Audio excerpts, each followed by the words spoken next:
आइए अब हम सभी सत्यार्थ प्रकाश का स्वाध्याय करते हैं। महर्षि दयानंद सरस्वती जी ने इस अमर ग्रंथ में अनेकों पुस्तकों को पढ़ने के पश्चात, वेदों का बहुत ही गंभीरता से अध्ययन करने के पश्चात उन्होंने इस पुस्तक को लिखा है और उन्होंने 14 समोल्लास में इस ग्रंथों को लिखा है। इन 14 समोल्लासों में प्रथम समोल्लासों में ईश्वर के ओंकार आदि नामों की व्याख्या है। परमात्मा के बहुत सारे नाम हैं, उसमें सबसे मुख्य नाम ओम है। और इस प्रकार से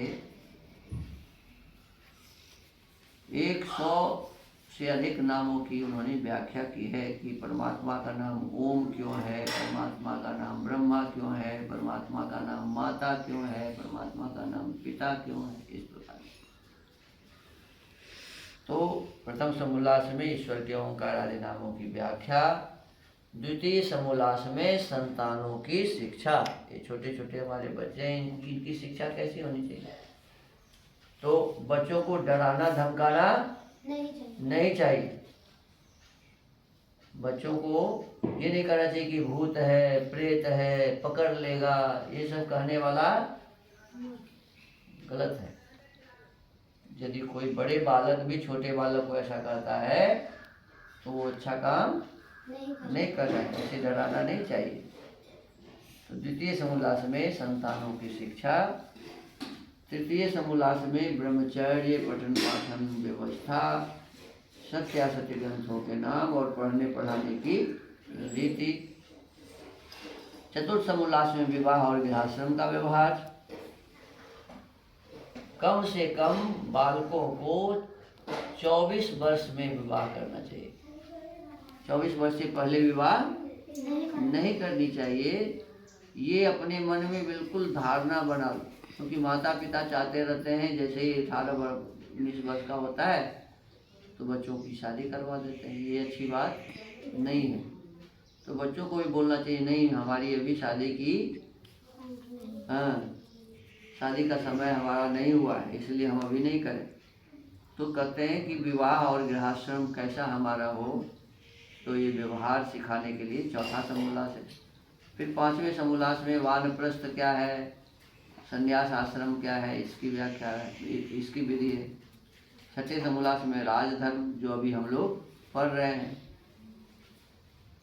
सप्तम समोल्लास में वेद में ईश्वर के संबंध में क्या कहा है, वेद और ईश्वर का विषय। अष्टम समोल्लास में है कि जगत की उत्पत्ति कैसे हुई, किस प्रकार से ये चल रहा है और फिर एक दिन ये समाप्त हो जाएगा। तो स्थिति, उत्पत्ति, स्थिति और प्रलय। नवम समोल्लास में विद्या क्या है, अविद्या क्या है, बंधन क्या है, मोक्ष क्या है, इसकी व्याख्या है। 10वें समोल्लास में आचार अर्थात क्या करना चाहिए, अनाचार क्या नहीं करना चाहिए, और भक्ष्य क्या खाना चाहिए और अभक्ष्य क्या खाना नहीं चाहिए, यह विषय है। एकादश समोल्लास में आर्यावर्तीय मत मतांतर का खंडन मंडन विषय। आर्यावर्त देश में जितने भी मत संप्रदाय हैं सबके बारे में इन्होंने लिखा है, सबके बारे में। उस समय 1875 ईस्वी में सत्यार्थ प्रकाश लिखा गया। उससे पहले जो भी मत पंथ थे सबके बारे में इसमें लिखा हुआ है कि वह क्या है, अच्छा क्या है, बुरा क्या है। फिर आगे कहते हैं द्वादश समोल्लास में चारवाक, बौद्ध और जैन मत का विषय। वो लोग ईश्वर को नहीं मानते। चारवाक, बौद्ध और जैन ईश्वर को नहीं मानते, नास्तिक हैं। तो ये नास्तिक मत क्या है, इसकी व्याख्या उन्होंने की है।